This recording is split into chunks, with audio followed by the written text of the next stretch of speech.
Berarti di semua gotro dapat diisi abon-abon dong? Iya, ganjil bisa, genap bisa. Tapi kalau yang digenap itu ada syaratnya. Jadi, ternyata ada syaratnya. Jadi kalau yang di gotro genap bisa diisi abon-abon asalkan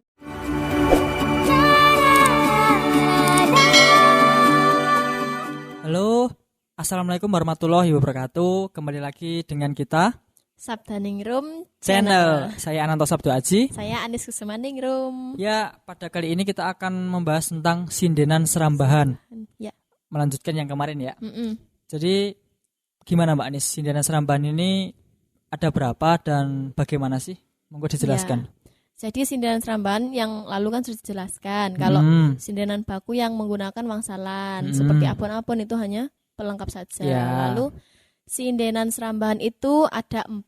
Jadi dibagi menjadi 4. Yang pertama sindenan pokok atau baku. Lalu yang kedua sindenan abon-abon. Dan yang ketiga sindenan gawan. Dan keempat sindenan andekan. Nah, ternyata ada 4 dalam sindenan serambahan ya Mbak Anis. Itu teman-teman ada 4. Yang pertama tadi sindenan pokok. Ya. Kedua sindenan abon-abon. Yang ketiga sindenan gawan. Sindenan gawan. Yang ketiga andegan. Ya. Yang keempat. Ya. Sindenan andegan. Jadi ada 4. Kemudian yang pertama kan kemarin sudah kita bahas. Ya, sindenan pokok di video sebelumnya ya. Jadi langsung kita bahas mulai dari nomor 2 yaitu sindenan abon-abon. Dimulai dari pengertian abon-abon sendiri. Okay. Abon-abon itu apa sih? Gimana? Abon-abon itu menurut Bau Sastra Jawa yaitu Kamus Bahasa Jawa. Itu artinya ubo rampe. Jadinya mungkin kalau di bahasa Indonesia kan itu ubo rampe itu apa ya? Pelengkap ya, atau perlengkapan juga bisa. Nah, kemudian kalau sindenan abon-abon kan tadi udah untuk makna dari abon-abon perlengkapan. Kemudian kalau sindenan abon-abon gimana? Ya, kalau sindenan abon-abon sebenarnya hampir sama dengan sindenan pokok. Kalau sindenan, cuman kan kalau sindenan pokok itu menggunakan wangsalan sebagai teks pokoknya. Kalau sindenan abon itu menggunakan abon-abon sebagai teks pokoknya serta teknik penempatan yang berbeda dengan sindenan wangsalan. Ya, sindenan pokok tadi. Oke, jadi gitu teman-teman, sindenan abon-abon menggunakan abon-abon untuk pokok wangsalannya ya. Pokok teksnya maksudnya. Kemudian contoh dari abon-abon sendiri apa saja sih? Contoh abon-abon itu ya seperti yo Mas, yo Nduk, terus yo Romo, yo Raden itu. Terus seperti apa lagi ya? Mungkin Romo ramane dhewe, terus gonas-ganes wicarane. Terus rompioh-rompioh sesinome, apalagi ya, trital-tritil kedepane, seripat-seripet lembehane. Itu mungkin masih banyak lagi. Wah, ternyata abon-abon itu banyak sekali teman-teman. Dan masih banyak lagi. Ternyata asik juga ya abon-abon. Asik sekali. Selain wangsalan, ternyata abon-abon juga asik untuk dibahas. Wangsalan banyak, abon-abon juga banyak. Kemudian kemarin kan udah untuk peran wangsalan. Sekarang peran abon-abon atau kedudukan. Abon-abon itu perannya gimana sih dalam sebuah sajian gending? Oke. Jadi abon-abon itu dalam sindenan itu menurut saya, ya bukan menurut saya, menurut buku yang pernah saya baca. Tepatnya dalam tesis Suraji itu menyebutkan bahwa abon-abon itu merupakan suatu pelengkap yang digunakan dalam sindenan gending. Jadi agar sindenannya itu sajian sindenannya itu lebih manis, lebih apa ya? Lebih berwarna mungkin. Ya, lebih bervariatif mungkin. Gitu. Tapi saya itu mempunyai apa ya namanya? Unek-unek. Atau gimana ya? Ya mungkin ini menurut saya sih. Kita sharing bareng kan. Nah, kalau abon-abon itu menurut saya bukan hanya sebagai pelengkap saja. Jadi kedudukan abon-abon dalam sebuah sajian gending dalam sindenan itu memiliki peran yang kuat dan penting. Karena apa? Sekarang bayangkan aja misalnya dalam suatu sajian gending ya, itu yang hanya disajikan sindenan itu hanya wangsalan terus. Pasti kan akan membosankan, membosankan gitu kan. Dan pasti banyak ruang-ruang kosong. Iya, gitu. Mungkin jenengan punya pemikiran atau pandangan yang berbeda dari unek-unek saya, atau mungkin bahkan nggak setuju? Kalau saya sangat setuju sekali dengan apa yang disampaikan Mbak Anis. Oke. Jadi abon-abon itu memiliki peran yang sangat penting di dalam sebuah sajian gending. Yeah. Kalau menurut saya pribadi, justru abon-abon itu kedudukannya setara dengan wangsalan. Jadi sejajar, bukan hanya sebagai pelengkap saja. Seperti Mbak Anis katakan tadi, kalau abon-abon itu tidak penting atau hanya pelengkap, akan ada ruang-ruang hampa di dalam sebuah sajian gending. Bahkan akan rasa membosankan, jenuh, membosankan. Jauh dari kata itu, abon-abon memiliki peran yang sangat penting, yaitu membangun atau memunculkan sebuah alur melodi balungan. Memunculkan alur melodi balungan dari gending yang disajikan. Jadi gitu, contohnya gini, seperti dalam ladrang pakumpulan, kan ada balungan ritmis yang rojiro nem monem jiro. Oh, yang kenong dua itu ya? Ya. Disitulah menurut saya peran dari abon-abon sangat penting sekali, karena kita tidak mungkin untuk merefleksikan dari susunan balungan tersebut menggunakan wangsalan. Iya, betul. Jadi itulah yang dasar saya kenapa saya kurang setuju dengan abon-abon itu sebagai pelengkap. Itu teman-teman. Mungkin Mbak Anis ada contoh yang lain atau yang menguatkan? Ya, mungkin kalau memunculkan lagu dari balungan tersebut mungkin seperti pada balungan Patrocinem G seperti gosong. Ada di mirongnya selenting gosong itu kan. Jadi pasti pada saat itu pasti lebih sindenannya pasti ya goodness. Jadi kan ngelagu. Abon-abon yang ngelagu merespon dari balungan tersebut. Nah, jadi itu teman-teman pentingnya abon-abon, bagaimana seorang sinden dapat memunculkan Itu saya teringat Sigit Setiawan dalam tesisnya disebutkan bahwa ada pematut yang namanya pematut ritmis atau pematut ritme. Oh iya. Juga dalam sindenan kah? Enggak, kalau Sigit Setiawan menjelaskan dalam kendangan. Tapi mungkin dapat ditarik sebuah kesamaan atau kesimpulan. Seorang sinden itu harus dapat merespon atau merefleksikan sebuah alur melodi balungan. Iya, betul. Dalam contoh ya pakumpulan tadi. Kalau di dalam Sigit Setiawan kan menjelaskan bagaimana seorang pengendang dapat matut itu. Nah, itu kan juga terjadi pada sindenan. Mungkin seperti itu. Betul. Oke. Kemudian penempatan ini yang mungkin sering banyak teman-teman yang bingung. Di mana harus abon-abon, kapan abon-abon. Terkadang kan teman-teman yang mungkin tidak tersentuh dengan pendidikan seni atau tidak masuk di SMKI atau bahkan masuk di ISI, kan teman-teman ada yang bingung loh. Nggak dapat penjelasan tentang itu gitu ya. Mungkin. Gimana sih Mbak Anis penempatan abon-abon? Ya, jadi kalau penempatan abon-abon itu pada gotro-gotro yang tidak berisi wangsalan gitu. Jadi itu ditempatkan abon-abon di situ. Jadi kalau gotro-gotro yang enggak berisi wangsalan itu satu, yang plesetan.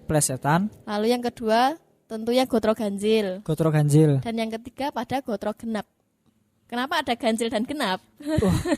Jadi gimana, sama aja dong gitu kan? Berarti di semua gotro dapat diisi abon-abon dong? Iya, ganjil bisa, genap bisa. Tapi kalau yang digenap itu ada syaratnya. Jadi, ternyata ada syaratnya.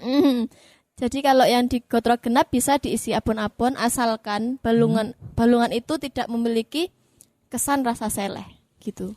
Oh iya. Jadi abon-abon dapat juga ditempatkan di gotro genap. Meskipun secara aturan atau secara umum abon-abon itu ditempatkan pada gotro-gotro ganjil ya Mbak. Iya.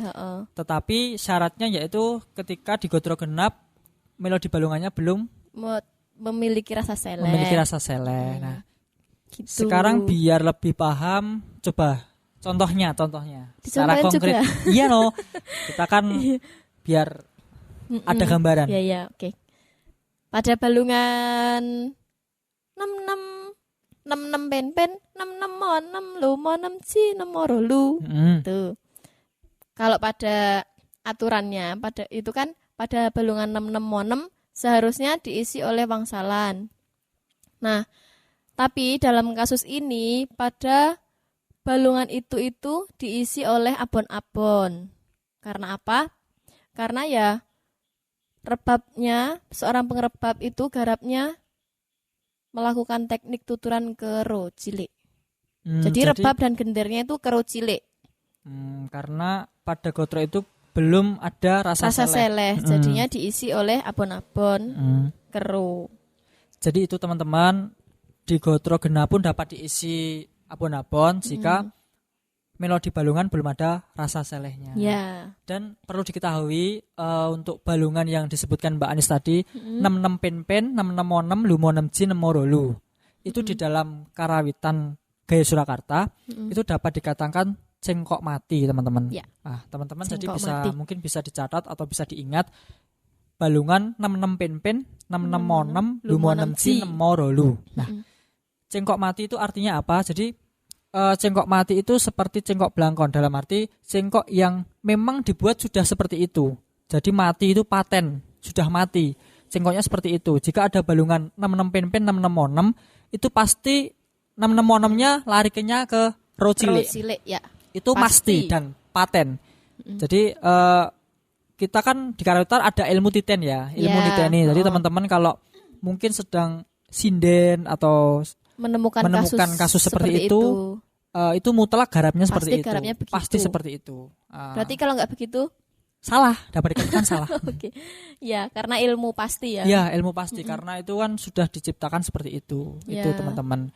Dan notasi balungan itu sangat banyak sekali dijumpai di gending-gending. Banyak sekali. Hampir ya banyak lah. Mungkin diolah menggoknya yang berbeda. Contoh 66 pen 66 monem lu monem ji nemorolu. Ada yang nemoluru, ada yang nemolumo. Mungkin muaranya saja yang berbeda, tapi pertamanya pasti sama. Itu teman-teman. Gitu. Oke, teman-teman, jadi itu pengertian abon-abon dan perannya dan juga contoh-contohnya ya. Penempatannya juga. Dan nanti di video next kita akan membahas tentang skema abon-abon, skema wangsalan juga, bagaimana penempatan kedok kerap bagaimana, ladang bagaimana, ketawang dan mungkin kedok arang. Kita akan bahas di video selanjutnya. Oke? Ya. Kita masuk pada bagian yang ketiga yaitu sindenan gawan. Nah, ini bagaimana Mbak Anis? Monggo dijelaskan. Jadi sindenan gawan itu ada dua. Ada gawan gending dan sindenan gawan cengkok. Gitu. Kalau gending? Jadi kalau gawan gending itu pola lagu sindenan yang menggunakan cakepan dan pola lagu khusus. Jadi yang digunakan hanya untuk gending itu saja dan tidak dapat diterapkan pada gending-gending yang lain. Ya, kalau gawan cengkok? Ya, kalau gawan cengkok itu pola lagu atau pola cengkok sindenan yang disusun untuk nyindeni struktur kalimat lagu balungan dengan garap tertentu. Ya. Gitu. Sehingga tidak dapat diterapkan pada struktur kalimat lagu yang lain gitu. Tapi dapat diterapkan pada gending yang lain. Pada dengan kasus struktur yang sama. Sama ya, betul, begitulah. Oke, kita contohkan satu persatu biar lebih kita ada gambaran. Okay. Dari sindenan gawan gending. Oke. Gawan gending dulu. Contohnya. Kalau contoh sindenan gawan gending itu misalnya pada Ladrang Api Dondong, pada irama wilet menjelang 2 gotro sebelum gong itu kan ada sindenan gawannya. Yo kapi dondong ringi njaluk gendong gong itu kan gawan. Jadi kalau Kapi Dondong ya pasti ada itu karena itu gawannya. Jadi dapat ditarik kesimpulan bahwa sindenan gawan gending itu merujuk pada teks dan vokalnya itu dibuat eksklusif atau khusus untuk gending tertentu. dan tidak dapat digunakan pada gending yang lain. Nah, gitu. intinya seperti itu teman-teman. Semoga teman-teman dapat memahami gimana sindiran gawan gending. Ya. Kemudian contohnya gawan cengkok ya. Gawan cengkok iya. Kalau gawan cengkok tadi kan struktur kalimat lagu balungan, yaitu seperti merongnya budeng-budeng, kenong 2 dan 3 yang gongan kedua itu. Pada irama wilat kan pen mo pen 6. Lah monya itu, monya pasti kan garap sindanannya ya bapak ne dewe, pasti begitu. Keci itu disebut cengkok ya bapak. Lalu wangsalan saleh 6 dan mo lagi itu sama. Yo gones wi carane gitu. Jadi kalau ketemu struktur balungannya seperti itu di gending yang lain, itu bisa dilakukan dengan teknik cengkok sindenan yang seperti tadi gitu. Jadi dapat dititeni ya.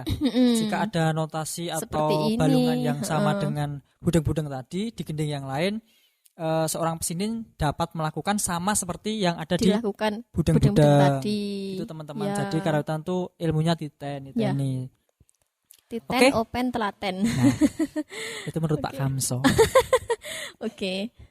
Jadi itu teman-teman perbedaan antara sindenan gawan gending dan gawan cengkok. Intinya gawan gending itu memang khusus untuk gending itu, tapi kalau gawan cengkok itu menurut struktur melodi balungan. Ya. Oke. Kemudian masuk yang terakhir, yaitu nomor 4 sindenan andegan. Ya. Nah ini teman-teman. Oke. Kalau bicara andegan itu bisa semalam gitu. Iya. Karena apa? Karena asik. Oh iya betul. Kalau andegan ini saya jadi teringat masa lalu. Masa perjuangan. Masa perjuangan sampai subuh.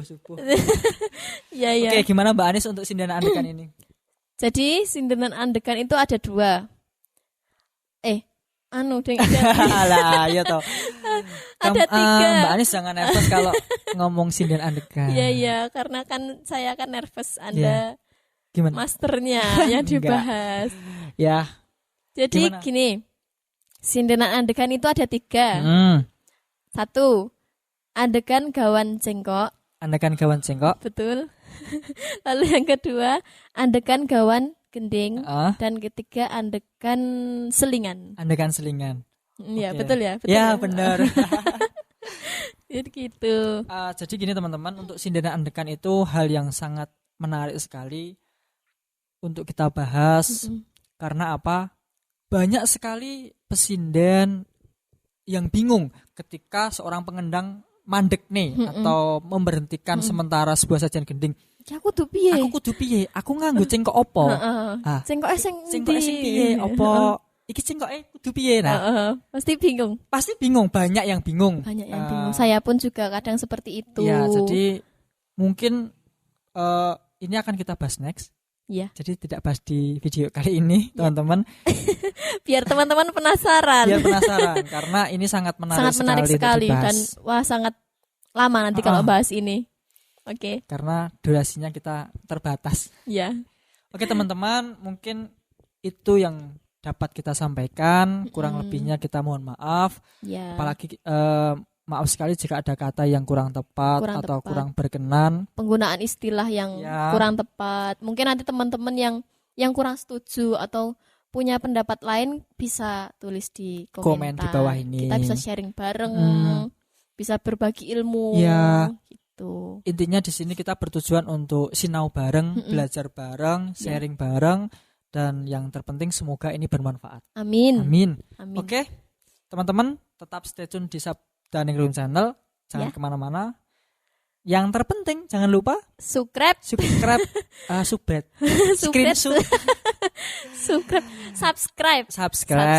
like dan komen yang paling penting. Yang paling penting karena komen, itu teman-teman. Membuat semangat kita membuat konten seperti ini. Ya, oke teman-teman, the next apa yang akan kita bahas?